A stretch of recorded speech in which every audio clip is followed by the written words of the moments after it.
Hello student, this is Himanshu. Student, आज हम पढ़ेंगे बिजनेस का chapter nature and purpose of business. हम जो चैप्टर कर रहे थे उसमें जो आज का जो हमारा टॉपिक है दैट इज़ रोल और प्रॉफिट इन बिजनेस। यानी role of profit in business में जो फर्स्ट पॉइंट है that is source of income, या इसको फंड्स भी बोल सकते हैं, source of income for business persons. अब सिंपल सा बात है स्टूडेंट्स, प्रॉफिट का एक बिजनेस में क्या रोल हो सकता है। फर्स्ट पॉइंट ये कह रहा है कि जो प्रॉफिट होता है एक बिजनेसमैन की, एक पर्सन की सोर्स ऑफ इनकम होता है। क्लियर? यानी अगर प्रॉफिट नहीं होगा तो बिजनेसमैन सरवाइव नहीं कर सकता। जो सेकंड पॉइंट है, और प्रॉफिट किस पर्पस के लिए काम आता है, यानी प्रॉफिट का सेकंड रोल क्या है, source of funds for meeting expansion requirements. Expansion का मतलब है कि अगर आपने बिजनेस को इंक्रीज करना चाहते हो, जिसको बढ़ाना चाहते हो, तो उसके लिए आपको मनी चाहिए। मनी इन द सेंस, अगर एक बिजनेसमैन के पास प्रॉफिट, सफिशिएंट प्रॉफिट होगा जो कि उसने रिटेन्ड करके रखा होगा, अपने पास रखा होगा, तो उस प्रॉफिट का वो यूज़ करके बिजनेस को और एक्सपेंड कर सकता है। क्लियर? थर्ड पॉइंट क्या कहता है, indication of efficient working of business. Role of profit का जो पॉइंट थर्ड है, प्रॉफिट के बारे में बताता है कि अगर एक बिजनेस को सफिशिएंट प्रॉफिट हो रहा है, अच्छा प्रॉफिट हो रहा है, तो वो उस बिजनेस की एफिशिएंसी के बारे में बताएगा। ऑब्वियस है, अगर एक बिजनेस एफिशिएंटली वर्क कर रहा है, यानी एक मैनेजमेंट एफिशिएंटली वर्क कर रही है, उसके वर्कर एफिशिएंटली वर्क कर रहे हैं, तो उस बिजनेस को, उस फर्म को प्रॉफिट होगा, और प्रॉफिट होगा तो वो उसकी एफिशिएंसी को रिप्रेजेंट कर रहा है। Clear students?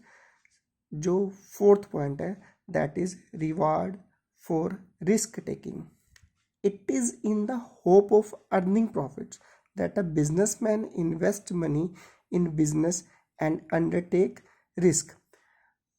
जो प्रॉफिट है वो एक रिवार्ड है रिस्क टेकिंग का। Clear? Profit is essential for covering cost and risk of the business. एक बिजनेसमैन ने मनी इन्वेस्ट की है, जितनी मनी इन्वेस्ट की है, जितना वो रिस्क लेगा, उतने उसको प्रॉफिट होने के चांसेस ज़्यादा है। क्लियर? यानी अगर एक आप बिज़नेस स्टार्ट करते हैं और आपको लगता है कि उसमें रिस्क नहीं हो सकता, ऐसा अभी तक कोई बिज़नेस नहीं बना जिसमें रिस्क का चांसेस ना हो, प्रॉफिट भी हो सकता है और लॉस भी हो सकता है। जो लास्ट पॉइंट है वो क्या कहता है हमारा, build the reputation of business. कि रोल ऑफ प्रॉफिट में जो लास्ट पॉइंट है वो कहता है कि प्रॉफिट अगर किसी फर्म को हो तो उस बिजनेस की रेपुटेशन भी इंक्रीज होती है। ठीक है? उसकी क्रेडिट वर्दीनेस ज़्यादा होगी, बैंक उसको ईजिली लोन दे सकता है क्योंकि वो फर्म प्रॉफिट अर्न करती है, क्रेडिटर्स उसको ईजिली उधार पे, क्रेडिट पे गुड्स सप्लाई कर सकते हैं। तो ये है role of profit in business. First point, business person की इनकम का सोर्स है। सेकंड पॉइंट, बिजनेस को एक्सपेंड करने के काम आता है।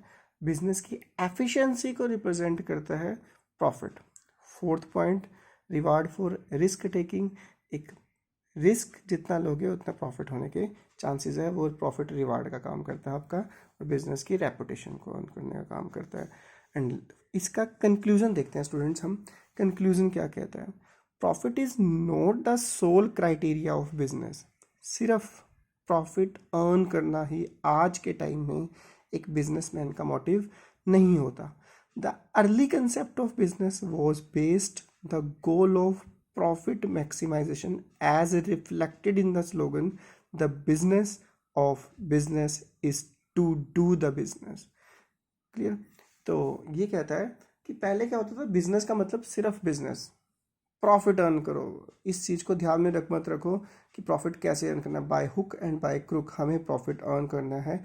चाहे गुड्स को कॉस्टली सेल करो, चाहे झूठ बोलकर कस्टमर को सेल करो, मिस रिप्रेजेंट कर कर करो, पहले का मोटिव ये होता है कि जस्ट एक बिजनेस है, बिजनेस में तो झूठ चलता है। ठीक है, नो डाउट अभी भी चलता है, बट मेन क्राइटेरिया होता है आज के टाइम में कि कस्टमर को सर्विस भी प्रोवाइड करनी है साथ के साथ। ठीक है? However, the modern concept of business is founded on the goal of the profits through services. Profit के साथ, यानी एक बिजनेस को अपना गुड्स सप्लाई करने के साथ साथ या कोई भी सर्विस देते हैं तो एक प्रॉपर सर्विस देनी है उसको। क्लियर। अब हम पढ़ेंगे नेक्स्ट जो टॉपिक है हमारा, दैट इज बिजनेस रिस्क। एक बिजनेसमैन को किस चीज़ का रिस्क हो सकता है? जो मेन उसका जो रिस्क है दैट इज लॉस। उसको सिर्फ इस चीज़ का रिस्क हो सकता है कि यार मैंने बिजनेस स्टार्ट किया है, कहीं मुझे लॉस ना हो जाए, या जो मैंने मनी इन्वेस्ट की है वो डूब ना जाए, ठीक है, या जो मैंने गुड्स परचेज किए हैं वो उसकी गुड्स सेल होंगी या नहीं होगी, मार्केट में कंपटीशन उतना है कि मेरा काम चलेगा या नहीं चलेगा, कि डिमांड मेरे प्रोडक्ट की, जो मैंने प्रोडक्ट सेलेक्ट की है उसकी डिमांड होगी या नहीं होगी। That is called all is the part of business risk. अब हम पढ़ते हैं बिजनेस को किस किस टाइप्स के रिस्क होते हैं। First is speculative risk. Speculation का मतलब होता है gambling. Clear. Such risk involves both the possibility of gain as well as the possibility of loss, कि गेन होने के भी चांसेस हैं और लॉस होने के भी चांसेस हैं। अगर कोई बिजनेस ऐसा है, कोई भी बिजनेस का एग्जांपल ले सकते हो, अगर लगता है आपको कि ये बिजनेस स्टार्ट करने से प्रॉफिट भी हो सकता है और लॉस भी हो सकता है, that is called speculative risk. Second risk किसे बोलते हैं? That is pure risk. Such risk involves only the possibility of loss. Clear. अगर कोई भी बिजनेस स्टार्ट करता है जिसमें मैक्सिमम चांसेस है ये हैं कि यार बिजनेस को लॉस हो जाएगा, that is called pure risk. ठीक है। For example chance of fire, theft, strike, occurrence of such risk leads to loss, कि यानी अगर बिजनेस में फायर लग गई है या थेफ्ट हो गई है तो दैट मीन्स वो लॉस हमें हो चुका है। That loss is called pure risk. Next, insurable risk. Such risk are those which can be insured. They can be insured because it is possible to determine the probability of such risk. जिन risk का insurance हो सकता है, चाहे वो theft insurance हो, चाहे वो फायर इंश्योरेंस हो, अगर जिस रिस्क को कवर कर सकते हो आप, that is called insurable risk. यानी अगर आपने इंश्योरेंस नहीं करवाया, थेफ्ट हो जाती है, चोरी हो जाती है बेसिकली, अगर लॉस बाय फायर हो जाता है, that is called pure risk. अगर आप उसका इंश्योरेंस करवा सकते हो यानी वो कवरेबल है, that is called insurable risk. अब हम पढ़ेंगे नेक्स्ट अनइंश्योरेबल रिस्क। जिन रिस्क का इंश्योरेंस नहीं हो सकता, जैसे कि अगर एक प्रोडक्ट हमने प्रोड्यूस किया, अगर मार्केट में उसकी डिमांड अगर ना हो, ठीक है, या गवर्नमेंट की पॉलिसीज चेंज हो जाए, उस रिस्क को कवर नहीं कर सकती कंपनी, तो उन रिस्क का इंश्योरेंस भी नहीं होता। क्लियर। अब हम पढ़ेंगे nature of business risk. Nature of business risk में हम पढ़ेंगे क्या क्या पॉइंट्स आपके। फर्स्ट इज है आपका business risk arise due to uncertainties. Uncertainty means lack of knowledge about what is going to happen in the future. For example, change in government policies, fluctuation in demand and supply of products create risk for business as their outcome is not known in advance. Government की policy अगर किसी भी product को लेकर change हो जाती है कि ये प्रोडक्ट अगर सेल नहीं करना, जैसे कि आज के टाइम में लेटेस्ट अभी जब लॉकडाउन हुआ था तो गवर्नमेंट की पॉलिसी ये थी कि लिकर पे बैन कर दो, कुछ टाइम पे लिकर का काम नहीं चलेगा, काफ़ी चीज़ें क्लोज डाउन कर दी थी, दैट इज़ गवर्नमेंट की पॉलिसी थी। उसको लॉस बोलते हैं, that is called business risk arise due to uncertainties, अचानक से जो चीज़ें आ जाती हैं। Next is risk is an essential part of business. Business अगर आप स्टार्ट करते हो तो नो डाउट उसमें प्रॉफिट होने के भी चांसेस होते हैं और लॉस होने के भी चांसेस होते हैं। तो रिस्क जो है एक बिजनेस का एक एसेंशियल पार्ट्स है, उसके लिए एक बिजनेसमैन को हमेशा प्रिपेयर रहना चाहिए और कोशिश करनी चाहिए कि रिस्क को वो कवर कर सके। नेक्स्ट जो है degree of risk depends on nature and size of business. जितना बिजनेस लार्ज होगा उसमें रिस्क ज़्यादा होने के चांसेस हैं। यानी अगर एक पर्सन सपोज 50 लाख से बिजनेस स्टार्ट कर रहा है और एक 5 लाख से बिजनेस स्टार्ट कर रहा है, तो 50 लाख अगर स्टार्ट करा तो उसका बिजनेस अगर चल जाता है तो उसे प्रॉफिट भी ज़्यादा होगा।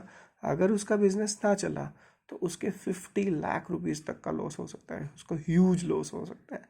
और अगर वही एक बिजनेसमैन अगर 5 लाख रुपीज़ से स्टार्ट करता है तो प्रॉफिट के चांसेस तो कम है, पर अगर उसको लॉस होता है तो सिर्फ उसके 5 लाख रुपीज़ ही डूबेंगे। ठीक है, तो degree of risk depend on nature and size of. Nature का मतलब जो किस टाइप का बिजनेस कर रहे हैं, और साइज ऑफ बिजनेस किस लेवल पर कर रहे हैं। नेक्स्ट पॉइंट जो है आपका, profit is the reward for risk taking. जैसे मैंने अभी आपको एग्जांपल दिया है 50 लाख रुपीज़ का, जितनी मनी इन्वेस्ट करोगे तो ऑब्वियस है अमाउंट यानी प्रॉफिट होने के भी चांसेस ज़्यादा होंगे। अब कोई पर्सन 1000 रुपीज़ लगाकर 5 लाख रुपीज़ का प्रॉफिट तो अर्न नहीं कर सकता ना, तो उसके लिए थोड़ा अमाउंट इन्वेस्ट ज़्यादा करना पड़ेगा। ठीक है स्टूडेंट्स, ये कुछ पॉइंट्स थे। लास्ट हम टॉपिक पढ़ेंगे आज का, वो क्या है, कॉजेज ऑफ बिजनेस रिस्क। क्या क्या कारण है बिजनेस को किन वजह से लॉस हो सकता है। फर्स्ट क्या है, नेचुरल कॉजेज। नेचुरल कॉजेज यानी जो कि ह्यूमन के हैंड में नहीं है, which these are beyond the control of human things. Natural calamities like floods, earthquake, heavy rains etcetera in a business. अभी जैसे रेन हुई है काफ़ी हैवी, तो जो फार्मर को लॉस हुआ है, और जब अर्थक्विक आया था कच्छ में, गुजरात में, तब काफ़ी लॉस हुआ था। ये एक बिजनेसमैन के हाथ में नहीं है, that is called natural causes. Clear. Next जो पॉइंट है आपका, ह्यूमन कॉजेज। ह्यूमन कॉजेज में क्या आते हैं, ह्यूमन कॉजेज में आते हैं ह्यूमन की केयरलेसनेस, ठीक है, मिसअंडरस्टैंडिंग, डिसऑनेस्टी, यानी हमारे कंपनी में एक ऐसा एम्प्लॉय है जिस पे हम ट्रस्ट करते हैं और लाखों की पेमेंट उसके थ्रू कभी हम भेजते हैं दूसरी सिटीज़ में, कभी हम मंगवाते हैं, तो अगर वो लेकर कहीं भाग जाता है तो ये एक तरह का लॉस है।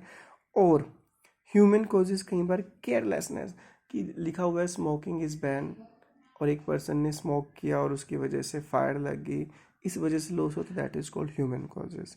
And next point is economic causes. Economic causes में आते हैं बेसिकली मार्केट में जो चेंजेस होते हैं, ठीक है, these causes related to risk of changes in demand and supply, market competition, price fluctuation, change of technology etcetera. It also includes financial problems like a rise in interest rate for borrowings, levy of higher taxes. Economics causes में basically हम कह सकते हैं कि जो market में जो changes आते हैं, बेसिकली जो गवर्नमेंट के चेंजेस आते हैं, या जो डिमांड में या उसकी जो डिमांड में फ्लक्चुएशंस आती हैं, ठीक है, उसकी वजह से जो लॉसेस होता है, that is called economic causes. कि एक बिजनेसमैन ने एक रेस्टोरेंट ओपन किया, और रेस्टोरेंट ओपन किया, अभी अभी सिर्फ एक ही रेस्टोरेंट था, कि आफ्टर 1 मंथ उसका काम अच्छा चल गया। देखा उसने कि उसके विद इन 1 मंथ के अंदर एक और कॉम्पिटिटर उसका खड़ा हो गया वहाँ पर, तो उसे क्या हुआ, उससे लॉस हुआ। कंपटीशन इंक्रीज होने की वजह से कस्टमर दूसरी शॉप पे अट्रैक्ट होते हैं, ठीक है, जहाँ पर गुड्स अच्छी मिलेंगी या प्राइस कम मिलेगा, तो वो चाहकर भी अपने प्राइस को इंक्रीज नहीं कर सकता। That is called economics causes, that is a part of economic causes.